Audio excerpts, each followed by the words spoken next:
155. Wait, we gone? Oh, shit, we on. Hold on. We live?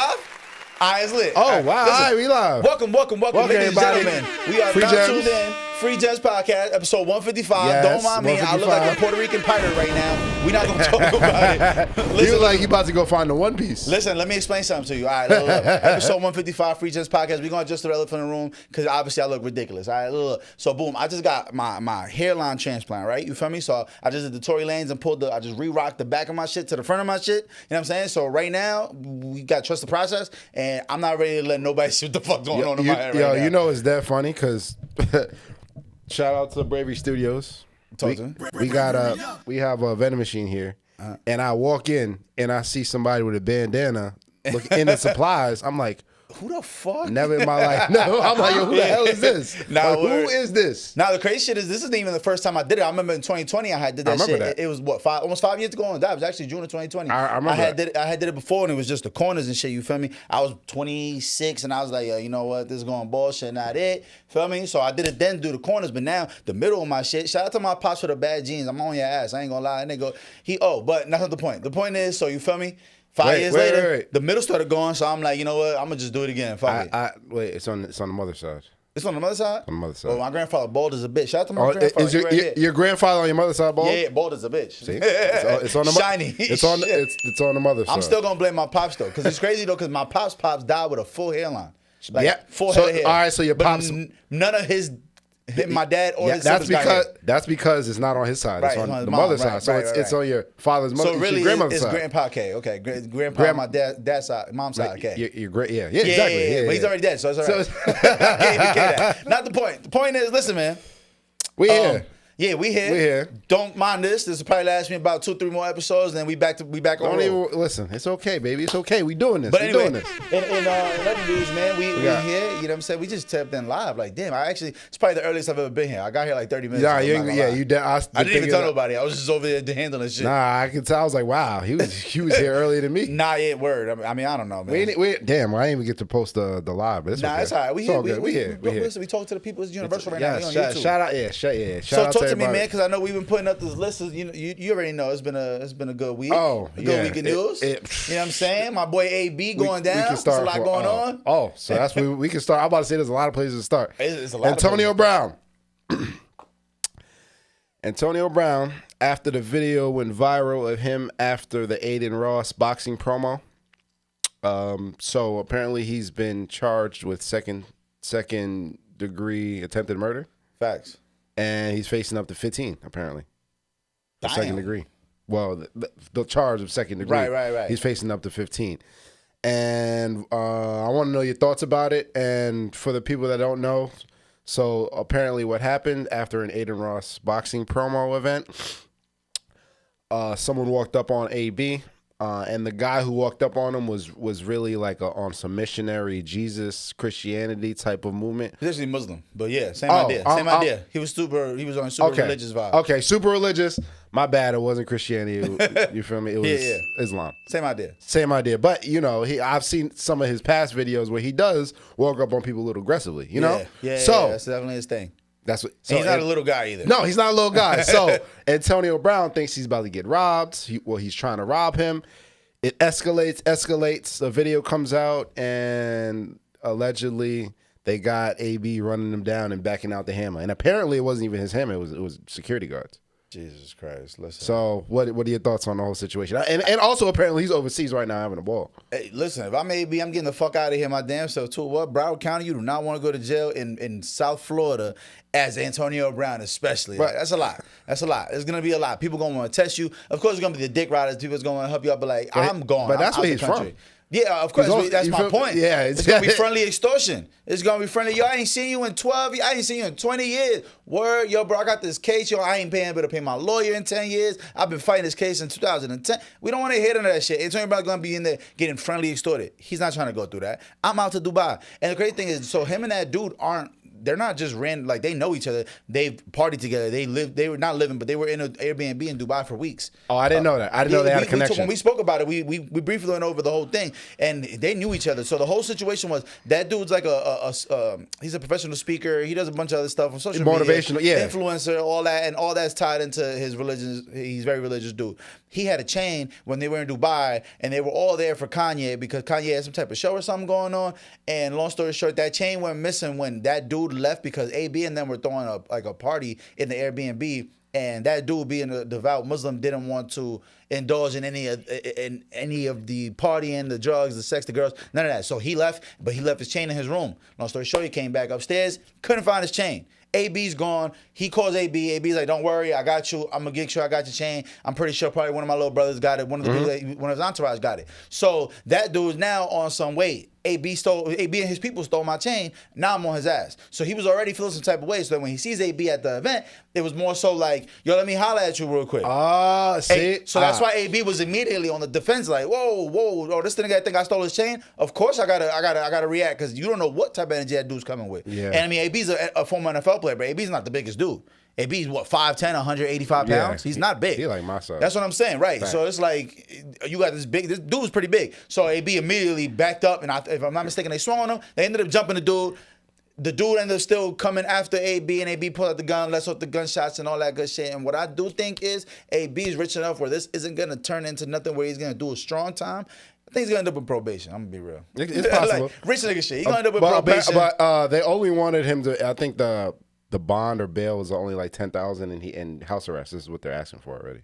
House arrest is a lot for a motherfucker that's on Tusi running around Miami. But that ain't house arrest. You ever try to do Molly and be on house arrest? That's crazy. But he's the type of time to bring the Molly to him. Like he's. But that's what I'm saying. You can't stay in one place. That's what I'm. You're not gonna be able to stay in one place off that shit. He's gonna lose his mind and run rampant through the streets. Listen, AB, I hope you get it together, bro, because you already been bugging. At least this is a little different because domestic violence shit was killing me. At least this is against another grown ass man. We could, you know what I'm saying? We could deal with that. It's a bad decision and all that, of course. But I mean, like, I just, AB's gonna be one of those great like what if stories. And the thing is, it's crazy because even with the what ifs, he still managed to put together a Hall of Fame career. Hall of Fame, like, undoubtedly Hall of Fame career. No, he's one of the top of all time. He threw away 30% of his career. But I'm saying it's not like he's a fringe Hall of Famer where he's gonna make it. No, he's one of the greatest of all time. Yeah, he's definitely one of the great. He's definitely one of the greatest in the generation over the top 25 years.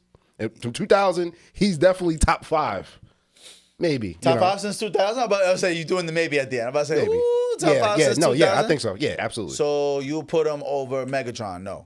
Would you put him over Larry Fitzgerald? Yes. That's arguable. I think he's a better That's receiver. Arguable. All time. I think Larry has a greater career. Okay. But I think Antonio Brown is a better. So we're not gonna count Randy Moss because he was 96. I'm assuming we're not counting Randy Moss. No. Because see, now you gotta stop. But Randy Moss era was the 2000s. All right, okay. So that's Randy and Calvin. I don't think Owens. TL3. Julio Jones, No. Debatable. You put AB over Julio? Absolutely. I don't think a lot of people agree with you, but I'm agree with you. But I think I'm biased. No, I'm not even being biased. I think he does. Julio versus Antonio Brown. Yes. If you ask me who gives us the better chance of winning, people are gonna just. It's. I feel like Julio being 6'3", being faster, and that's the thing, and that's the thing, just because of his size and strength and metrics. But man, if you remember watching it, he would just beat double. It's the Jerry Rice argument. It's that's like, what I'm saying. There's people that are clearly more physically gifted, but this guy's just better. And not only that, for some odd reason, I don't know, the Julio Jones has been allergic in the red zone. I don't know why. Yeah, the touchdown numbers are not where it should be. He's like top 5 everywhere, but touchdown, he's like number 38. So I would say that matters. So the only people I'm gonna give you is T.O., Randy, and Megatron. That's it. Everyone else, it's debatable. And I'm not counting these stars like Jettas or Jamar Chase. You feel me? Because they still got some. I got a lot of names in my head, but I feel like it's too much of an argument to be like, nah, all right. Because Tyreek Hill's up there. Tyreek Hill. Marvin Harrison up there too. Marvin Harrison up there too. If you ask me, both of them is low key over him. Because I mean, Tyreek Hill got what? 2 chips? 2, if I'm not mistaken. Yeah. but that you can't. I don't Yeah, count we're not that. gonna do the That's not a chip. receiver stat. No, yeah. That's Right. not a We're not receiver. gonna use the chip stat. But I mean, we're gonna get real heavy into football out of nowhere. Nah. We're acting like we're not in the middle of the NBA finals. All right, so listen. We're like 10 minutes in. We're talking about 2004 best receivers. All right, so This shit went left. I don't think Tyreek Hill is better than him personally, but You don't think Tyreek Hill's better than Antonio Brown? no. In no way, shape, or form. Speed. That's it. I don't think he's a better route runner. I ain't gonna lie. I don't like think this argument. I don't think he's not a better route runner. He doesn't have better hands. He's not better on the sideline. That's Tony Toe Tap right there. Like all the metrics, the only thing he is fast, more explosive. Thing is, I like AB more, but my brain's telling me Tyreek's better. Okay. Is that fucked up? No. Let me know in the comments.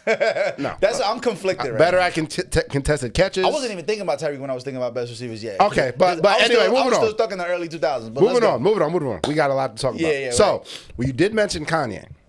Did mention You Kanye. did mention Kanye. So, did you see that that Kanye showed up to the Diddler trial in an all-white denim fit. In an all-white denim fit. Feeling like Dej Loaf. And apparently he couldn't get into the actual courtroom. Of course not. It's a federal courthouse. It's not a fucking public courtroom. It's not a state. This ain't states. It's state to state. All right? And it's the federales. They don't fuck around. And not only that, apparently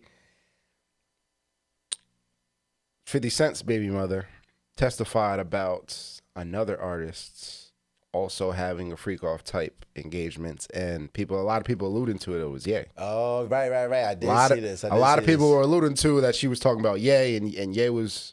So, what are your thoughts and comments on it? Do you think that has anything to do anything to do with the reason why he's been saying free Puff at all? What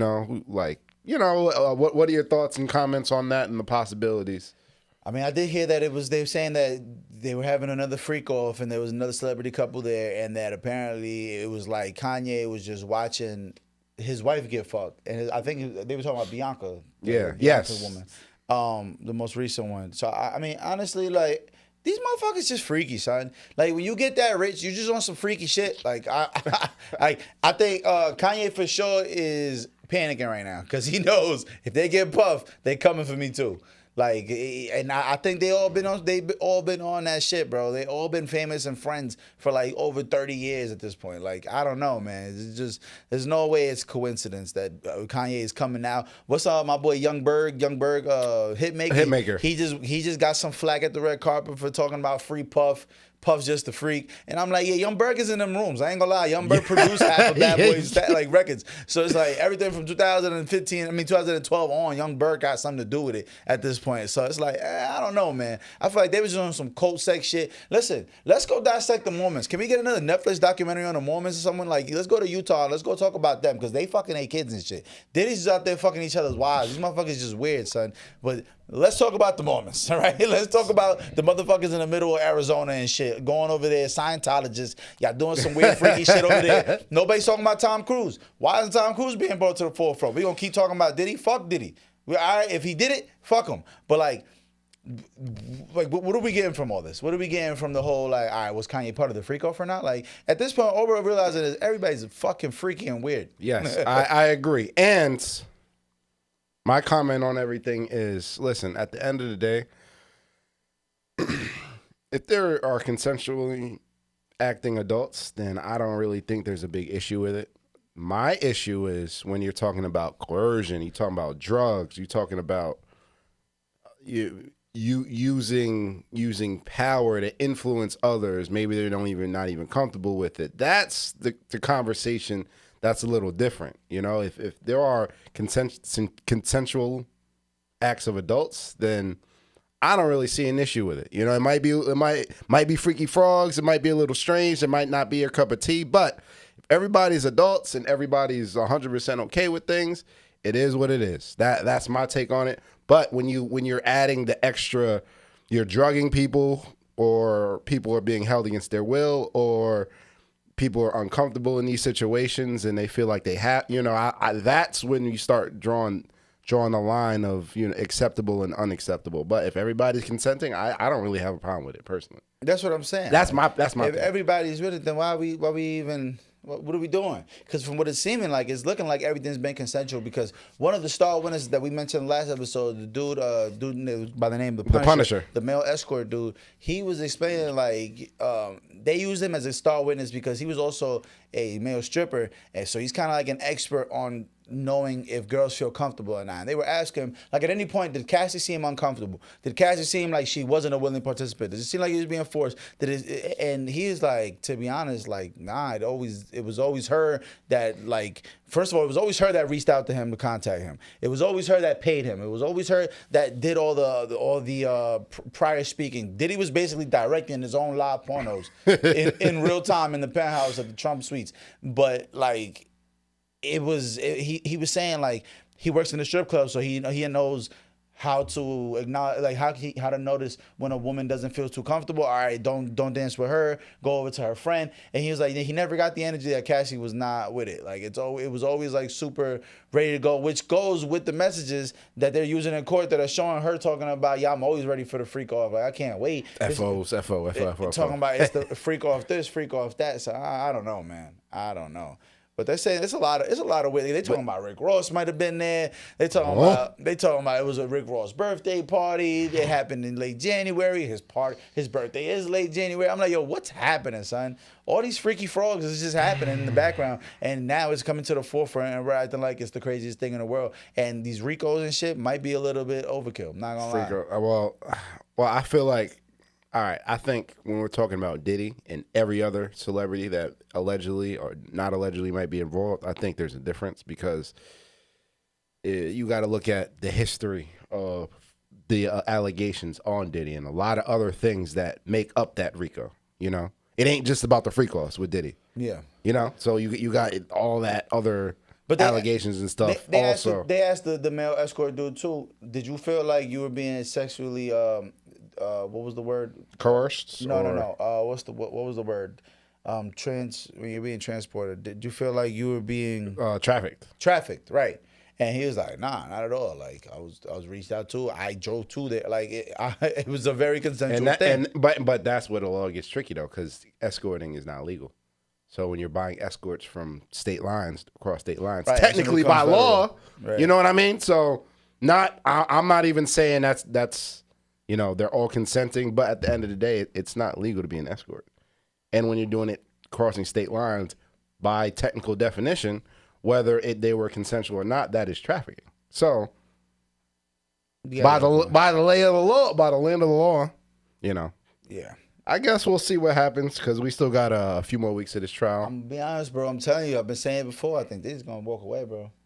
I'm telling you. What they've been saying, what I've been hearing a lot in the media is that this is really a domestic violence case that turned into, like, we're just going to railroad this guy as much as we possibly can because we know he's guilty of so much shit and we can't grab him for all of that. So we're just going to put all this shit together and it's that spaghetti on a wall theory where it's like, yo, throw something up there and let's see what sticks. And by the time you look up, it's just a couple little grease stains and it's like, damn, this motherfucker's still up. Like he's still gonna be. I think he's gonna walk away from this, and I think he's gonna end up back in jail after he gets out because he's gonna run around smacking the shit out of everybody who played with him. And I ain't gonna lie, I'm nervous for people like Vlad TV need to watch his fucking back, son. Like Vlad, I love you, gang, but I ain't gonna lie, Diddy's not gonna play with you when he sees you. Like he was just doing an interview. They were talking about. So apparently, Roger Bonds, who's one of Diddy's old security guards. He was telling a story about how Diddy wanted to press 50 Cent over some minor shit. They've always had like tiny little things going on, but over the pettiest things, and then they'll be keying together at the golf club the next week. So he was like, Roger used to always be like, yo, it was always nerve-wracking around 50 because you never know what Diddy was on. Like Diddy one time came up to me and said, yo, I'm gonna just walk over there and punch him in the mouth. And Roger's like, bro, it's 2 of us, it's 10 of them. What are you talking about? He's like, why would you do that? And then he's like, what, you scared? And Roger's like, yo, I'm the security trying to talk my client out of going over there to do something.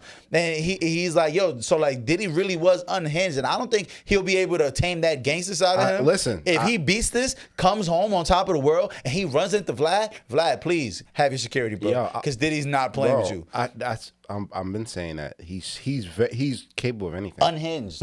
Roger Bonds also. Not only that is... He has so much power. He has so much influence. He has so much money. Right. There's some people who might have a thought, but they can't actually manifest that thought in any way. He can do whatever he wants. Literally. You know what I mean? Yeah, that's the freakiest part he can do about whatever it. he wants. And not only that, he doesn't have to do anything. He can be an extension of whatever he wants. Literally. He has so much influence and power. And that's how they try to get him with that continuous criminal enterprise stuff. Yeah. But like with the Kid Cudi situation. Right. They're trying to say he had the influence to have a team of people to go do it. I mean, like Roger was also saying, like, yo, bro, he was saying that at any point, hold on, I just drew a crazy blank. Whoa. At any point, he was saying how. At any point. Nah, he was saying that at any point, like Diddy was always ready to fight.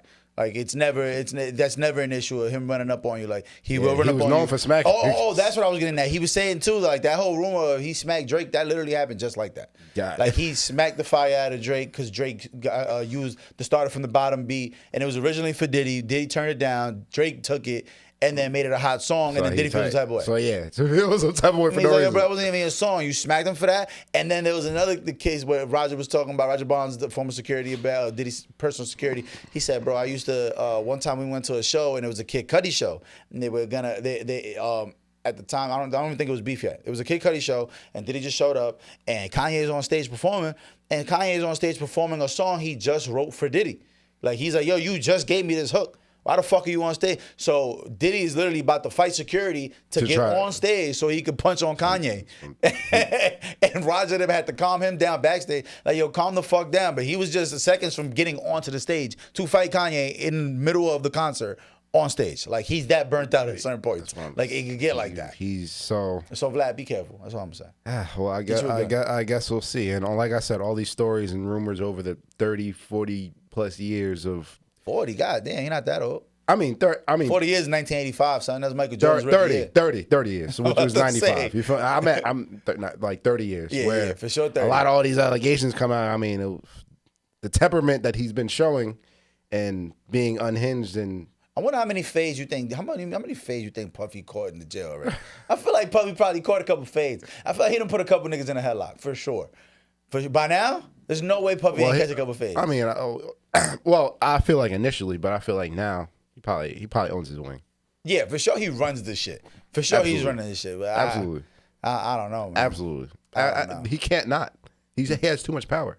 He can't not run it. Yeah, and it's crazy to think that he's been trying to put up so much money on bail. Like, Lil Durk's bail just got denied again. Like, Diddy's bail keeps getting denied. They're like, nah, he's too much of a flavor. Mind you, he offered $100 million. Yeah, I know that. And they were like, well, nah. Yeah. I mean, do you think he's not a flight risk?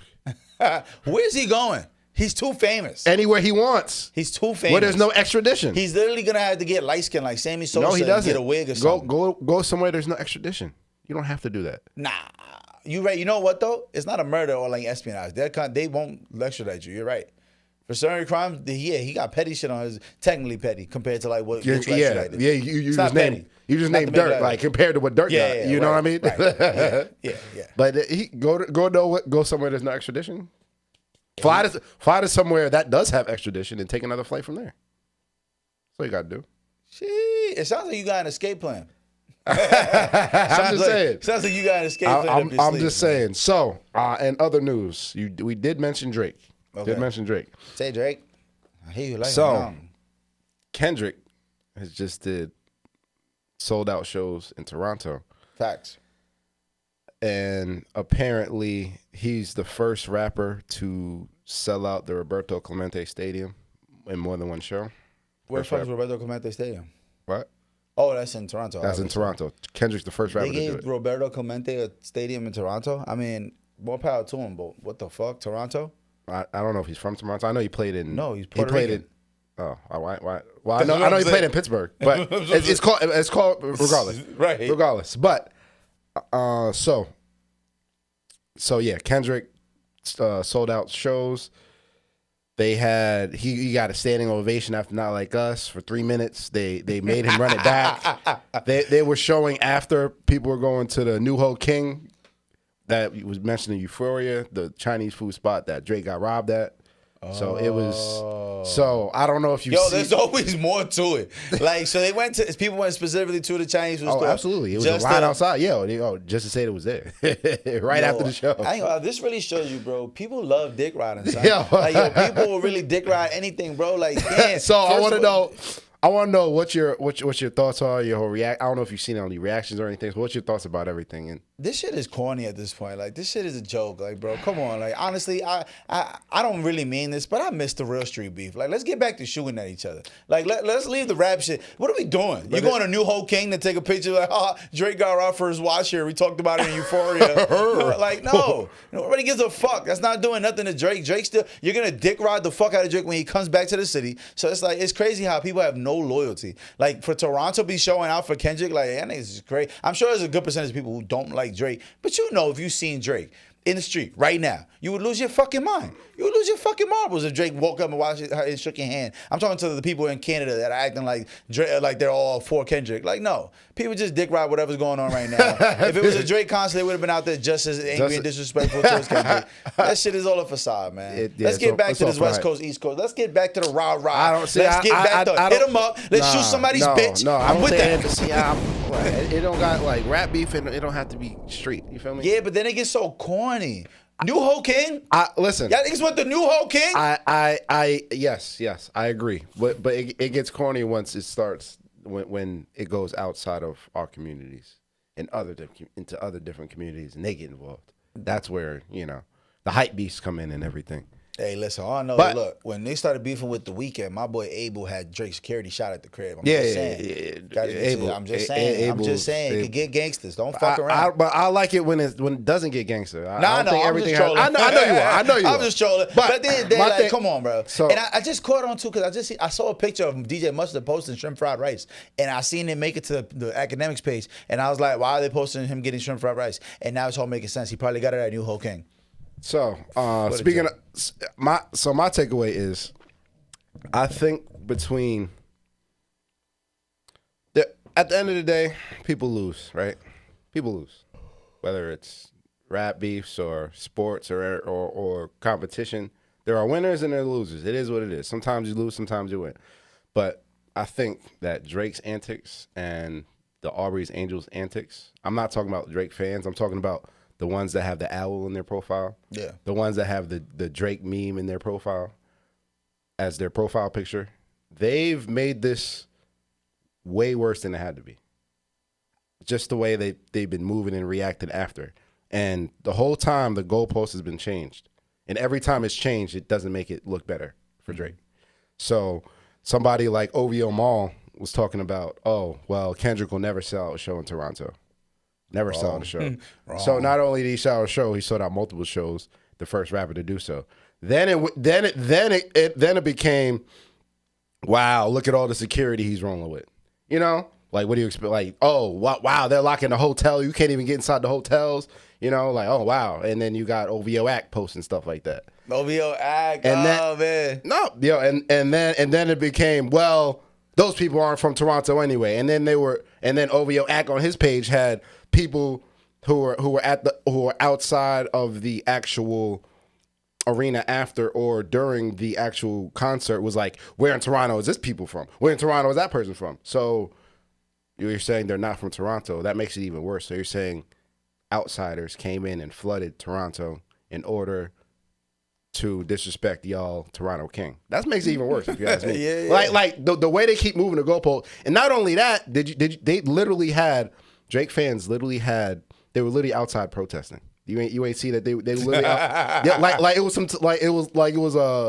something political. Yeah. Like their antics has made everything worse. Like just it is what it is. Like you don't have to keep doing this and moving the goalpost. Oh well, he won't sell the show. He sold out. Well, those people not even from Toronto anyway.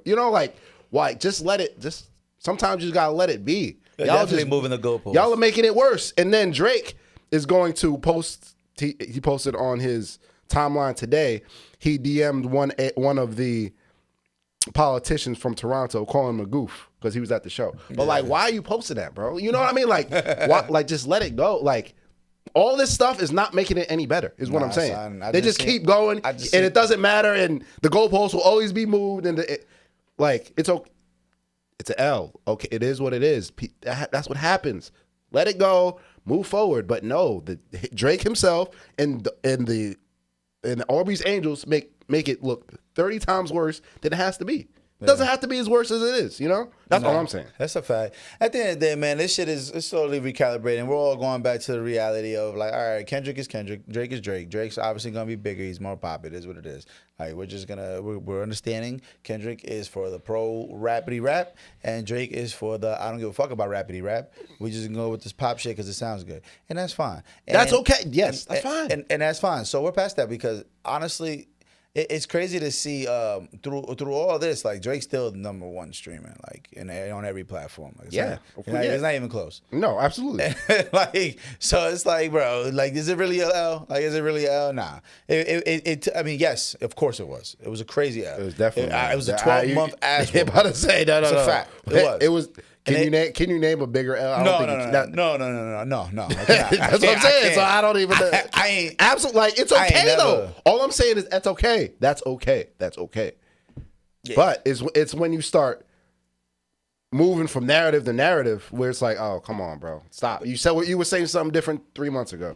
Stop. Now something happened where you said it wasn't going to happen. Now you're changing it. Now you're shifting it. You're making it worse. Yeah, making it worse. My boy Kendrick walked away with them BET Awards. I don't know if you got to see the BET Awards. I beat that. Shout out to the BET Awards. Man. I heard I didn't actually see the BET Awards, but I heard it was actually one of the best BET Awards in recent memory. That's what everyone was saying. I watched a lot of the I watched all like damn near all the highlights. What I can say for sure is I really like how these last couple years people have been really bigging up artists like Usher, for example. Like, they've been doing a lot of tributes. So he got the halftime show. They did a tribute to him. I think he did his own tribute. Then they did one again at the BET Awards with him this year. And it was dope because they had a bunch of female artists play the Usher role, and they did covers for him. And it was just Kevin Hart said something that really stood out to me. He's like, yo, it's important for us to keep bigging up these people who have had such impact and had such talent, like a Usher, like Jermaine Dupri, and you know, Stevie Wonder, Jamie Foxx. It's important to keep bigging them up because that creates that lore, that creates that greatness. That's how you take people and you put them up there with those Elvis Presley names and those names Aretha Franklin. I don't know. Just you got to keep the Beatles. You got to keep putting these names up there.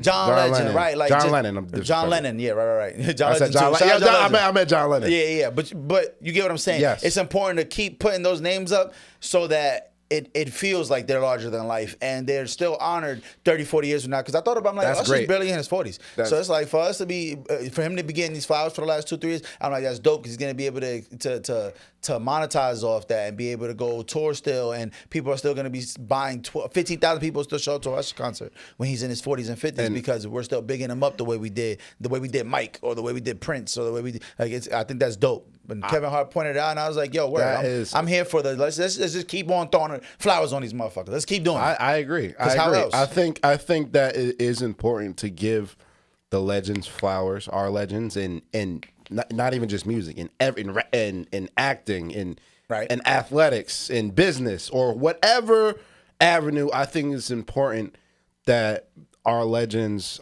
do get bigged up. I think it's important whether they're living or they're not living. Well, I think especially when they're living, while they're living, I think they should be able to get their flowers because there's been moments and times where, unfortunately, people don't get their flowers until after they passed. Right. They never actually got to see them get their flowers. But at the end of the day, there are pillars in every facet of life in which influence the next megastar, the next person, you know, where Usher has influenced so many different people.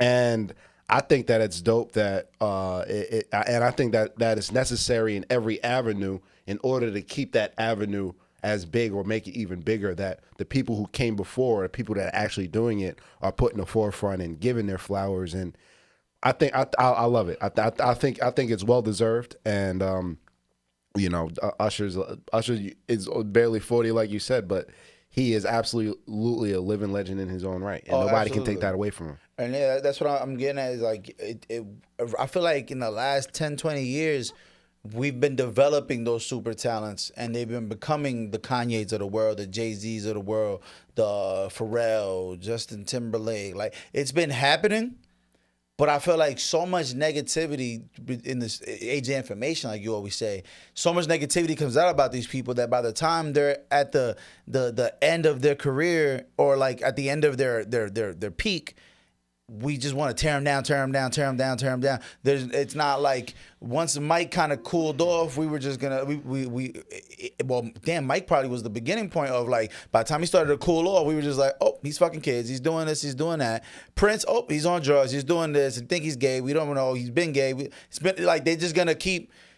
I feel like they that's where like kind of damn near all started because I just feel like I don't know, man. I feel like we tear down the greats after a while. Like I get nervous. Like I was saying as a joke, but I was watching the Usher shit. I'm like, man, this is great, but we all know in about 5-10 years there's gonna be something to tear him down. Like I'm like, it's about time. Like I'll be nervous if I was Usher because I know they bigging me up like this. Somebody's about to come fuck this up in the next couple years. Them Usher bucks. Yeah, like there's gonna be something to come mess this up for me because that's just the age we live in. You know what I'm saying? Like, and it's sad, but you know, I guess it is what it is. But I think the way that Kevin spoke and explained what he's there to do and why it's important for him to go to the BET Awards and him to still want to not feel like he's too big or because he is one of the biggest. Yeah, and technically, if you want to say it, if he said he was too big, nobody would say anything otherwise. Exactly. People would just be like, "Yep, he's right. He's right. He's too big. He's right." But see that's what I like that. See, I didn't even see that part. Yeah. But I like that the fact that. Maybe he is too big for the BET Awards. And he's like, nope, I'm going to be right here with y'all. 25 years of excellence is what BET was celebrating their 25th year of existence. And I'm like, yo, that's really dope. And they did like a tribute to 106 in Park. Oh, I did see that. They did a whole that was dope. 106, they had all the hosts from 106 in Park pull up. And I also didn't realize like 106 in Park was literally shot at 106 in Park. Yeah, in Harlem. you really didn't know that? Went over my head. In my head, I thought it was in the TRL studio. I swear. You really didn't know that? We were such young kids. Like it's literally out. 106 in Park, by the time I was like 10, I started watching that shit. Now, 10, 11, I was watching YouTube. By like 11, 12, it was YouTube. There was no more music videos on TV. We didn't care no more because I can get them on demand. Like, why would I have to wait to watch 60 seconds of the 10 best videos that are out? 4 of these songs got a crazy singing hook that I don't care for. I'm really here to watch T.I. and them franchise boys in this top 10. I'm going to watch 60 seconds of that. Why would I do that? I just go on YouTube. So, like, I feel like YouTube killed TRL, 106 in Park, and all those music those music videos. World Star too. Just the information age in general. Yeah, World Star too, because World Star put us into the like, yo, look at all these undiscovered artists you should probably listen to. Where like YouTube had them in the related videos, but World Star it was front page. Yeah, that's what I'm saying. The newest, or I think that like you just named the information age, where before television was a medium between the artist and the audience, to where you had, you want to see Usher's new video? Check it out at live, yes, or 106 in Park. You had to watch it in order. Oh, you missed Usher's new video? Oh, they're replaying it the same show later on that day. Yeah. So before TV or whatever medium was the middleway point between the artist and the audience. Yo, isn't that crazy? That's not the case. Now the artist can tell you exactly what they're doing straight to their audience. TV and radio and everything used to be the medium. That's why it was so big. You had to watch it live on. Right. And if you you go to school the next day. Damn, you ain't see the video? Yeah. You ain't see the video last night? Yo, I just thought music used to really be like a treat. Like, yes. You used to, because like to this day, when your favorite song comes on the radio, on shuffle, whatever, like you'll get excited. Whatever song is that shit for you right now, or push you in that mode, you get super excited. And back then, it would be like a time schedule. Like, all right, well, at least I know they're gonna play 50 Party in the Club or whatever on the way home at 3:30 because they told me that. The radio told me, yo, we're going to play that new 50 at 3:30. It used to be. Make sure you don't miss out. 3:30, I'm tuned in, ready, geared up, trying to get, you know what I'm saying? Trying to turn it to my favorite song. And they used to tell you, like, yo, 106 in Park, don't stick in right before the number 3 video. We're going to make sure we release this new Usher exclusive. You guys are going to see it for the first time. And, like, that was like a treat. Like, you looked forward to that. Where, like, now it's like, Youngboy dropped the video. I can go on YouTube, watch it right now. Like right now on my phone, right now. I don't got to drive home. I don't got to wait till 3:30. I can go on his Instagram and he posted I don't got to watch the first 8 music videos. I'm going to do none of that shit. As we're doing this countdown, make sure you wait right before number 1. Yeah. We're going to unveil the new and we're giving away 2 tickets to Summer Jam. The new artist is here live talking about the video that's about to drop. Stay tuned. Damn, yo, the world changed so drastic. But listen, such a drastic change. I'm about to blow your mind even more. Let's talk about a few generations before that. Go back to Beethoven. God damn.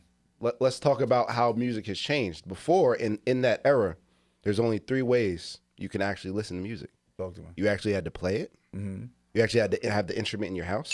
Ooh. If somebody was playing it on the street, or you had to go to the theater to listen to music. Only people who are wealthy could actually go into the theater. So unless you had a piano in your home, unless somebody was playing on the street, or unless you went to the theater, you could not listen to music. So imagine back then. So put yourself back then in that era. You might have not listened to music for weeks. You go into the theater. Dun, dun, dun, dun. Yo, this the hardest shit I ever This is the heard, greatest guys. thing I've ever heard in my life. On the dead homies, guys. Yeah. So this like you just You've imagine never it. heard no shit like You've that never person. heard. You probably haven't listened to music this whole month, and now you're going to the theater and hearing something like that. That's why you talk about errors in time. It's so much different. I feel like religion also had a lot. I feel like music had a lot to do with why religion was so easy to stick and grab onto and gravitate to. Because as you know, like there's a lot of music in church, and a lot of like singing brings people together, and there's just the sound. It makes us, it puts us in a trance, and there's a soulful connection to music because we're all tied into a frequency. Absolutely. That's a different conversation. Absolutely. But Absolutely. like. It's crazy. That makes sense. Like, why wouldn't I want to go to church? Yo, we about to be singing for the next 2 hours. We might not even have no instruments in this bitch, but we going boom, boom, clap the whole way through this shit, and it's gonna sound cool as fuck. And it is. It does something to your spirit as well. Absolutely. But you're right about certain frequencies and stuff. And oh yeah, I got a whole like theory. I'm not gonna get too big on this topic, but that's another reason why the English language is a dead language. Because when you look at history and other languages, in English, English doesn't really mean anything when it comes to language. That's why there's so many exceptions. Because they took this language that they didn't even know, and they just translated themselves. They didn't actually understand what the actual sounds. Run that back one more time. What? English is a dead language. Okay. There are so many rules and exceptions to English. They're not like that in other languages. There are certain sounds. The same word can mean 2 different things. The sound can sound the same but mean 2 different things. Right. It's not like that in other languages. In other languages, certain tones, certain inflections did something to the spirit where you actually use tones and verbiage in words, and it actually connected people on a higher level back in the day. You're talking about different inflections and spirits and stuff. Well, listen, don't get me in to start talking about sounds because I got this whole idea. I'm gonna start a religion based on just the power of sound, but that's a whole nother. That's for my cult when I start. We don't gotta get into that right now. So, I know you've seen what's been going on in L.A. and California. Oh, please, let's get to it because man. These you talking about the ice raids in LA and Los Angeles? Yeah. Inform me, man, because all I know is LA's on fire. And LA's on fire, and it seems like I know where you're gonna go with this as far as these are the people who voted for the motherfucker, and this is exactly what you're gonna get. And I'm scared you're gonna say that and we're gonna get canceled by the Mexican community. So, shout out to my illegals. But you know what I mean? Undocumented. Undocumented. Listen, shout out to my peoples. Yeah, listen. If you voted for Trump, and you're getting pushed out the country right now, Kamal's about to put you on some shit. Cause truth is, I don't want to even go to that direction. You know where I stand on that. Where people. But yeah, talk to me. What's going on with these ice raids, man? What's happening in LA for real? So, cause I'm lost. And you got to realize, Los Angeles County has more people than a lot of states. Yeah, you know how densely populated it is. Right. But so apparently, Gavin Newsom, which is the governor of California, and Trump is the president, that's federal. So technically what Trump did is illegal. Not supposed to do that. What did he do? He sent the National Guard without the permission of the governor to California. But you know how he technically tried to find a loophole. He sent the National Guard in without the permission of the state and said that they were protecting federal property. So he brought them in to protect the federal property, but ICE agents is also federal. So, I'm already here protecting federal property. I can protect the ICE agents. So now he's being sued by California for sending the National Guard without the permission of the state. which you obviously can't do. And they had U.S. Army personnel arresting citizens, and that's not supposed to happen unless the Insurrection Act is actually enacted. So there's a lot of legal stuff that went on. It's an unfortunate situation, but at the same time, we got to realize the sensationalization that they want to actually highlight of this entire thing, where they're going to put the worst parts of it up there. They're going to put the agitators up there and blast it like that's exactly what's been going on, when a lot of the stuff in LA has been peaceful. I'm not saying all of it was, but some of it has been, and they are really taking control of the actual narrative of the situation. And I think that when it comes to people who are protesting, when it comes to people that are trying to show solidarity, I think that people have to do a better job at organizing and making sure that they're recording what's going on and making sure that they're taking back the narrative that the national media is trying to implement on them. Yeah, because from what I've been hearing, it's been straight turmoil over there. They raising hell, they breaking shit, burning shit, from what I saw, like I said, LA is on fire. And that is what being portrayed. That's exactly so the you're images. saying in reality, it's not that going on. I'm not saying it's not some of that going on, but that's taken away from a lot of the peaceful stuff that's been going on. Yeah. So what I'm saying is, a lot of the times where people might feel frustrated in the government, whether that's local, whether that's city, whether that's national, when I think that if you want to show your solidarity in a movement, that people have to do a better job of making sure that they control their own narrative, whether that's people recording what's actually going on. If there's an a lot of times there are agitators not even in the movement.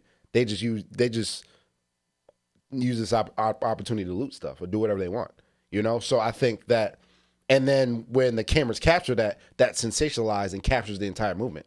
But a lot of times that's not what the entire movement is about. Right. So I think that people have to do a good job of taking control of the narrative, because he wants the narrative to go out there that LA's on fire.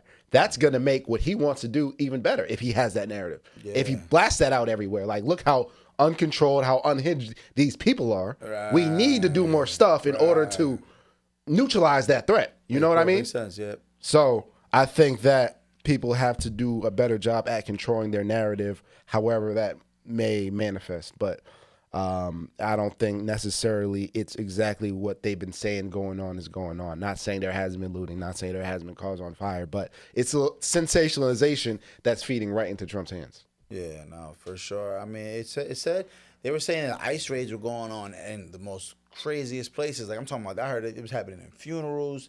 They were at graduations, taking people out. They were literally taking people off the streets, like. And like I said, you know how densely populated it is, and you know how the Mexican community, or not even the Mexican, like the minority community in general, is very tight knit. So and it's people, family members. Yeah, no, that's insane. So many illegal immigrants in California too. I know it's always been an issue, because I remember when we used to ride around LA, I would see ICE vehicles, like it would say ICE, and I'm like, what the fuck? It'd be like ICE patrol. It basically, like, they could legally search you at any point, ask, and ask for your documents. I'm like, yo, that's insane. And that's where that's where it gets sticky. There's been a lot of reports of American citizens that have been detained. A small number of them been deported as well. There's been, or sent off somewhere else, where so that's where it gets sticky. So now, if I see somebody like you walking down the street, how am I supposed to know unless I ask you, unless I confront you about it? If you're a citizen, so now it gets sticky. Now we're in a sticky situation. And I've seen a lot of people come out with videos and saying that, well, other countries don't tolerate stuff like this, that other countries, if you enter other countries illegally, you will be deported. A lot of them, they will put you in prison, but for some way, somehow, people think that they can do stuff like this in America, but if it happens in other countries, they have zero tolerance policy. So, in essence, they shouldn't feel bad, or you're breaking the law. I just want to say a few points on that. First of all, being an undocumented person in the United States is not a felony. It's a civil matter. It's literally a ticket.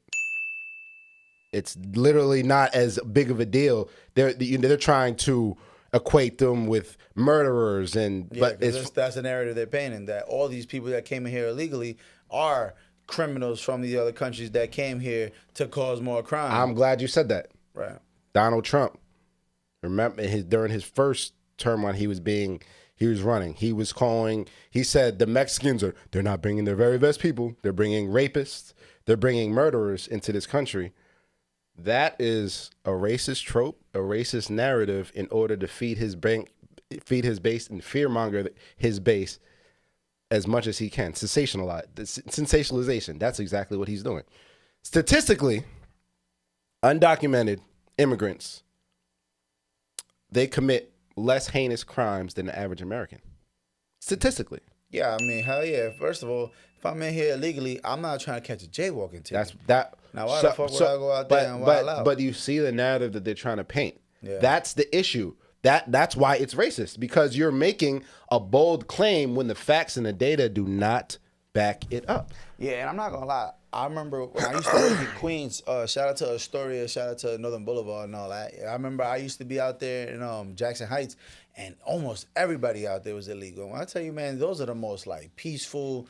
They're not trying to. They're trying to keep their head out the way. Gentle, right? Like family-oriented people. Like them motherfuckers that come here illegally are not here to fuck around. And I'm not gonna say all of them, obviously, but I'm gonna say statistically, I would say at least 95% of them. Statistically, the other 5-10% was doomed from the start. They just badass kids or badass people. Like they just had. I don't even know how they got here. But for the most part, from what I always seen and from my experience, I mean, it might sound like I'm being biased, knowing that I come from a background of people who migrated here. But like, bruh, like especially them South Americans, man, they come here in peace with nothing but the intentions of working hard to feed their family. Thank you. They're coming here for opportunity for their family. So you're painting the narratives that these are heinous criminals, which is factually incorrect. You're painting the narrative that they're stealing hardworking American jobs when Donald Trump just said this week that we need to lax some of the immigration rules because of the farmers. Because of, you remember I talked about Nebraska, that the labor shortage for farms and other industries. So wait, I thought these people were taking these American jobs. So you tell me these Americans aren't rushing in droves to take these jobs that were vacated by these migrants that are stealing everybody's jobs? So the fact that these are heinous criminals is debunked. The fact that they are taking the hardworking jobs that they're trying to paint is also not 100% true like they try to make it out to be. And also, another thing I want to say about this situation, people want to talk about other countries, how other countries have a zero limit policy towards migrants. That's only one side of the coin. They're not see, that's the issue. People always want to look at the result and not look at the root cause. People are upset at the grass and then want to cut the grass. But then in order to actually make sure no grass grows, you have to pull the root up. And the root of the issue of migration has to do with Americans' policy, their economic policy overseas, the overseas policies. What? Okay. Go ahead. Now you good? Yeah. So what I was saying, Americans' international policies, what do? We coup leaders. We install puppets for corporate interests. We place embargoes. We place blockades on countries that don't want to follow or put the leadership in power that we want. We dominate the trade routes. We empower and we fund terrorist groups in certain regions in order to cause chaos so we can come and step in and look like the saviors.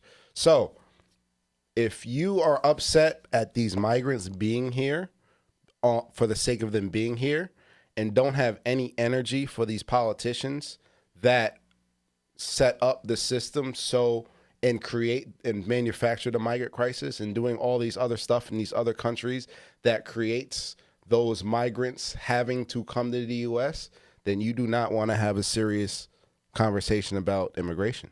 Because unless that actually changes, there will always be an immigration problem here.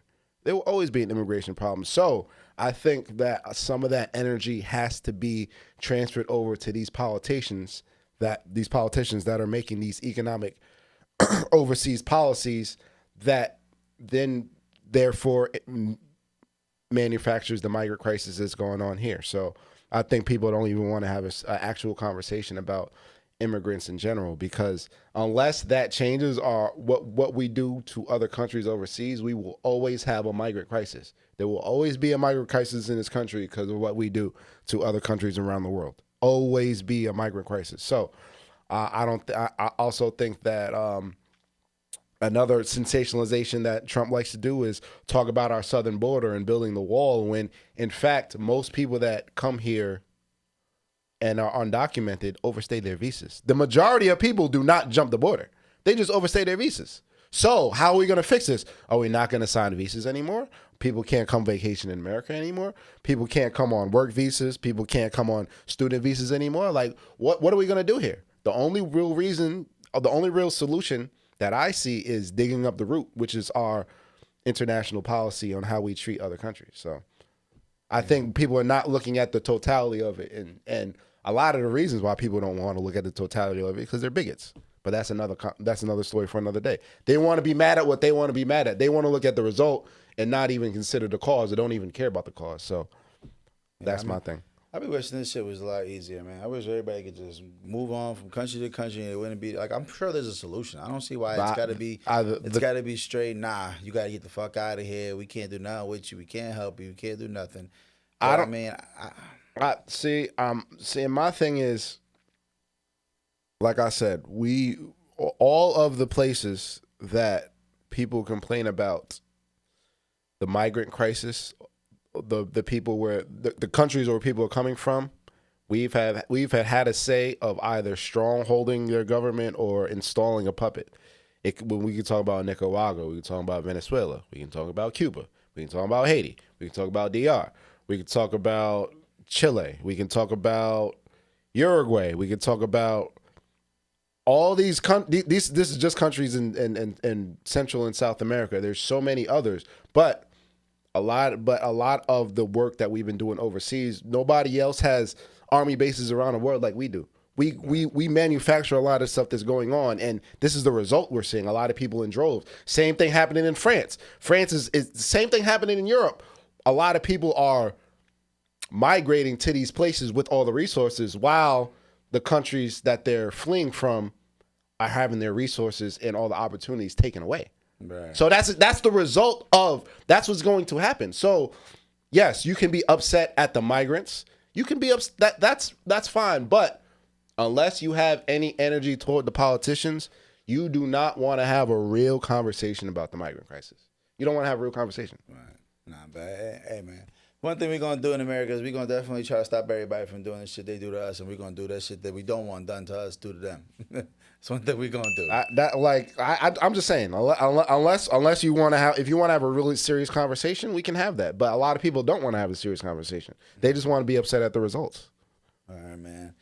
Well, listen, man, it's been an episode, man. My bad. I had just some whole lot of shit just happen in my phone. Nah, you good, bro. My brain went somewhere else. Minutes. I'm like, fuck. Nah, you good, bro. Mark, we have any time left, or we got to get out of here? Nah, it's 12. That's all. Oh, damn. Yeah, it's 12. Like, it's 12 o'clock. Yeah, we live. Damn, I want to talk about No King's Day. It's all good. Wait, what's No King's Day? So, yesterday. Yesterday was Flag Day. Yesterday was the 250th anniversary of the military. It was also Trump's 79th birthday. So he had his military parade, $90 million military parade. Right. You told me about this. Yes. So there were people around the country, around the world protesting, calling it No King's Day. Because who else has a military parade on their birthday? That sounds like some North Korea shit. Yes. North Korea, Russia, that is Nazi Germany. Those are the only people that have parades, military parades on their birthday.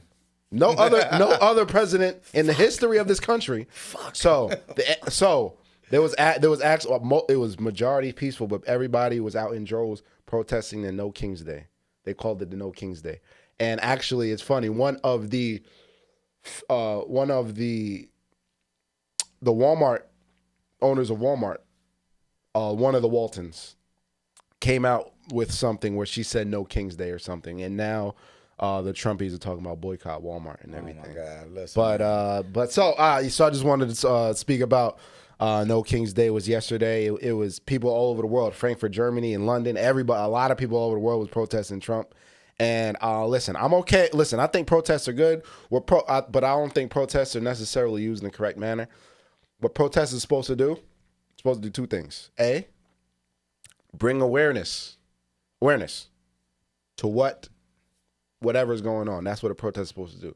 Number two, you're supposed to, during a protest, show what your demands are, or show with what constructive that you want to do out of the protest. I think a lot of the times we just sensationalize our protests, and when you sensationalize something, nothing ever really gets changed.